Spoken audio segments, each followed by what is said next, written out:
Sa unti-unting pag-a-adjust ng mga tao sa new normal, ay unti-unti na rin bumabalik ang sigla ng mga bawat tao. Tulad na lang sa event na napuntahan natin ngayon. Ito ay ang Pangasinan 4th District First Coffee Competition at ang First Tondaligan Skim Jam. Ito ay pinangungunahan ng mga tao mula sa likod ng Explore PD4 o mas kilala sa Explore Pangasinan District 4. Ang Explore PD4 ay isang proyekto ni Congressman Christopher Toft de Venecia na kung saan hina-highlight nito ang community, tourism at small businesses ng mga bayan na nasasakupan ng Pangasinan District 4. Let's go! Sali kayo sa kompi? Good luck, good luck! Finals na pala! What is up mga Pops? Welcome sa new episode. Samahan niyo ako sa video natin ngayon. Nandito tayo ngayon sa Tondaligan. Yung kasama natin si Papa Roma. What's up?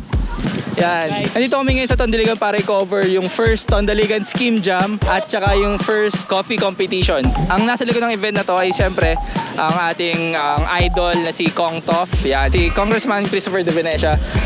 Tulad niyan sinabi natin, binuboost niya tong tourism and yung tourism and culture dito sa Pangasinan. So, ayun, samahan niyo ako sa video nito and yun lang. Peace out!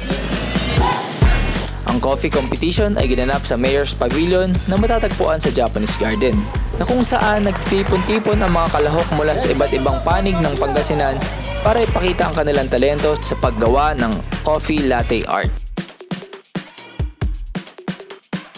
Samantala, ang Skim Jam ay ginanap sa tabing dagat, na kung saan nagsama-sama ang mga iba't ibang skimboarders na galing sa iba't ibang lugar upang magtagisan ng kanilang galing sa paglaro ng skimboard. Ang event po natin ngayon ay First Tondaligan Skim Jam, sponsored siyempre ni Congressman de Venecia po, and Explore PD4 or Explore Pangasinan District 4. Yan. Kamusta naman so far yung event? Nako, kanina umaga sobrang init pero napaka-solid ng alon. Well, hanggang ngayon pa naman sobrang okay pa naman ang alon, nalalaro. Sobrang teknikalan na at sobrang magandang wave ride, wave selection sa mga riders natin ngayon. Kung gusto niyo lang matuto ng skimboarding dahil lang kayo sa Tondaligan o kung nasa San Fabian man kayo, meron tayong community ng mga skimmers ngayon sa San Fabian, pwede niyo sila makontak. Sama natin yung isa sa mga judge nitong skimboarding, first skimboarding dito sa Tondaligan. Kamusta yung event natin ngayon? Masaya, sobra masaya. Ngayon lang ulit nagkaroon ng mga ganitong events. So, syempre, tayo mga kailangan supportahan din natin itong mga ganitong events. Importante itong mga ganito kasi, syempre, kailangan din natin mag-unwind. Physical activity rin, no? Physical At the same time. Oo. Kailangan talaga natin itong mga ganito. Tapos na yung pandemic, ito na ulit tayo. Hopefully, dire-diretso na ulit. Ay, Diyos. Ayun.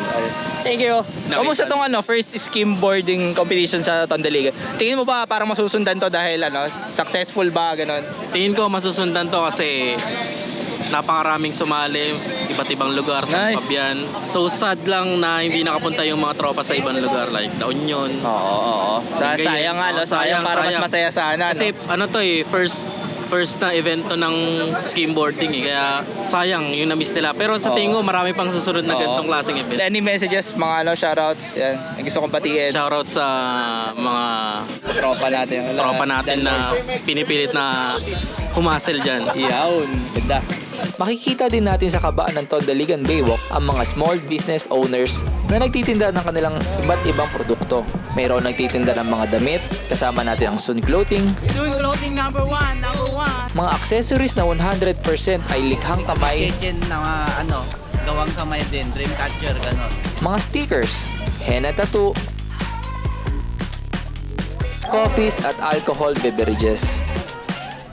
At mayroon din banda na tumutugtog. What's up mga Pops? Kasama natin ang tao sa likod nitong event na to ngayon sa Tondaligan, Dagupan. Pakilala natin si idol ko to, si Congressman Christopher Toft de Venecia. Hingin natin thoughts niya sa events na meron dito ngayon at kung ano ba nangyari dito ngayon at bakit meron ganitong event. So, sir? Hi! Hello! Kamusta kayong lahat? Yes, so meron tayong first Tondaligan Skim Jam kung saan pinagtitipon-tipon natin ang mga skim boarding communities dito sa ating distrito. I think may mga tigalabas din na nandito para magpakitang gilas ang kanilang mga talento kanilang mga skills. Of course, nandito rin ang ating mga small businesses, yung mga sinusuportahan natin all these years, yung mga nagbebenta ng alcohol, ng mga coffee, ng mga crafts, mga art. And doon naman sa kabilang venue, dito rin sa Tondaligan, ang kaunahan ng coffee competition kung saan nagpapakitang gila sa mga gumagawa ng coffee sa Pangasinan District 4 or Explore PD4 kung tawagin. So very exciting kasi parang nagkakaroon tayo ng mga pagtitipon ng mga events kung saan na highlight natin yung ating mga creatives, yung ating mga athletes, yung ating mga communities na hindi masyado napapansin. I think panahon naman nila ngayon. So napakaganda ng sinabi ni Sir Toff, no? At patuloy pa natin suportahan yung mga locals na artists and businesses natin dito sa Dagupan or sa buong Pangasinan. So Sir Toff, thank you po ulit. Thank you so much. Thanks for having me. Talaga naman napakasaya pumunta sa ganitong klaseng events kung saan makakakita tayo ng maraming talentadong tao at nagkakaisa para sa mga ganitong community. At muli, congrats sa PD4 at kay Congressman Toff de Venecia para sa pagiging successful ng event na ito. At kung umabot kayo sa part ng video nito, maraming salamat sa panonood mga paps. Magkita-kita ulit tayo sa next episode mga paps. Peace out. Ingat.